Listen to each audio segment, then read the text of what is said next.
हाँ, आज तकरीबन 90 से ज़्यादा जो वक़्फ़ को चैलेंज करती हुई याचिकाओं को एक समेत करके सुनवाई हुई। माननीय मुख्य न्यायाधीश गवई साहब के सामने, भूषण रामकृष्ण गवई साहब की बेंच के सामने हुई, जिसमें उन्होंने बोला कि सबसे ज़्यादा पॉइंट जो जो रख सकते हैं सबसे पहले वो आए, उसमें से कपिल सिब्बल आगे बढ़े और कपिल सिब्बल के तहत और तमाम और हम लोगों के तहत ये पॉइंट जो कॉन्स्टिट्यूशनल पॉइंट ऑफ व्यू से बढ़ाए गए वो ये है कि डिस्क्रिमिनेशन ये एक्ट कर रहा है। वक़्फ़ एक्ट मुसलमान और हिंदुओं के बीच में डिस्क्रिमिनेशन कर रहा है। और जब जब किसी और एसजीपीसी में या किसी बोध गया की मंदिर ट्रस्ट में या किसी और न्याय संस्थान में अगर किसी और समाज का या किसी और धर्म का मानिंद नहीं है तो वक़्फ़ में कैसे हो सकता है। अब वक़्फ़ का सबसे बड़ी बॉडी सेंट्रल वक़्फ़ काउंसिल है, जिसमें डायरेक्ट जो है 3 से 4 हिंदू हो सकते हैं, एक मिनिस्टर होकर के 5 हो सकते हैं बहुसंख्यक समाज के। तो बाकी के जो 17 हैं उसमें भी नॉन मुस्लिम हो सकते हैं या दूसरे धर्म के हो सकते हैं। तो मुस्लिम का रिजर्वेशन सेंट्रल वक़्फ़ काउंसिल में कहाँ बना। इसी तरीके से आपने जो है बैन कर दिया है कि वक़्फ़ बाई यूसेज नहीं रहेगा। उसका रजिस्ट्रेशन मैंडेटरी था, पहले से ही था, लेकिन आपने मानने से इनकार कर दिया जब तक कि उसको डिस्ट्रिक्ट मजिस्ट्रेट क्लियर ना करे।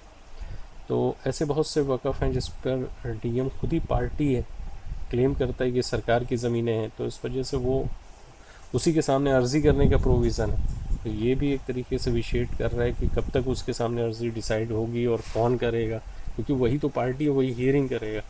इसके साथ में जैसे शेड्यूल्ड ट्राइब के बारे में एम्बार्गो लगा दिया गया है या नॉन मुसलमानों के ऊपर एम्बार्गो लगा दिया गया कि आप वक़्फ़ नहीं कर सकते हैं जब तक कि आप प्रैक्टिसिंग मुस्लिम ना हो 5 साल से। जब तक अब इसका सर्टिफिकेट कोई नहीं देगा और कन्फ्यूज़न फैलेगा।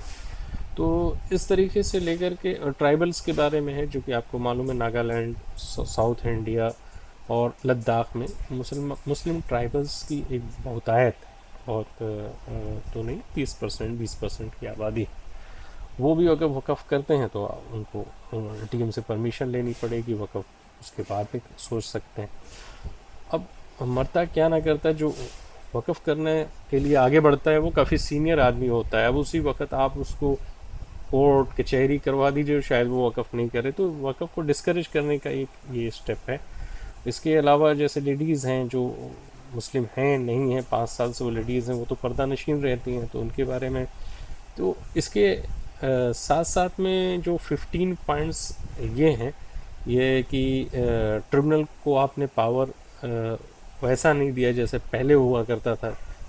इसी तरीके से आपने वक़्फ़ बोर्ड्स में दूसरे धर्म के साथ में मिंगल कर दिया है, अमूमन ऐसा होता नहीं है। और सेक्रेटरी जो है कई धार्मिक प्रोसीडिंग्स का भागीदार बनता है, बनना भी पड़ता है कि दरगाहों में जाना पड़ता है, मस्जिदों में जाना पड़ता है और उर्स में उसको साथ में बैठना पड़ता है और इसके साथ साथ कब्रिस्तानों में विज़िट करना पड़ता है और मस्जिदों में नहा धो करके जाना पड़ता है। इस वजह से उसमें नॉन मुस्लिम का प्रोविज़न्स जो है इसी तरीके से, जैसे कि एसजीपीसी गुरुद्वारा प्रबंधक कमेटी में आप किसी और धर्म को भेज दो, तो थोड़ा सा ये कन्फ्यूज़न पहला है। इसकी वजह से डिस्क्रिमिनेशन हो रहा है और कॉन्स्टिट्यूशनल डिस्क्रिमिनेशन है पिटिशनर्स के ख़िलाफ़, तो इसको क्वैश किया जाना चाहिए। खैर स्टे अभी करना चाहिए। ये हुआ। इसी के साथ साथ में ये भी है कि कब से जो है